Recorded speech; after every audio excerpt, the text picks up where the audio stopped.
Hello বন্ধুরা, কেমন আছো তোমরা সবাই? আশা করি তোমরা সব ভালো আছো আর আমরা ভালো আছি। তো বন্ধুরা দেখো, আমরা ভরাটির জন্য মাটি কিনতে এসেছি। এই যে পুকুরটা কাটানো হচ্ছে, তো এখানে ভরাটির জন্য, মেঝে ভরাটের জন্য মাটি কিনবো। আবার ধাস বালিও বেরোচ্ছে শুনছি, তাই এলাম আজকে দেখতে। এই যে পুকুরটা তোমরা দেখতেই পাচ্ছ বন্ধুরা। তো দেখো, তোমাদেরকে দেখায় পুকুরটাই ভালো হবে।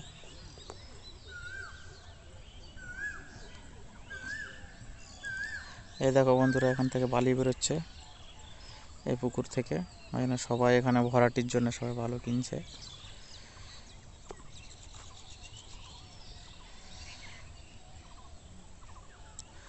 জায়গাটা কত সুন্দর দেখাচ্ছে বন্ধুরা, দেখো।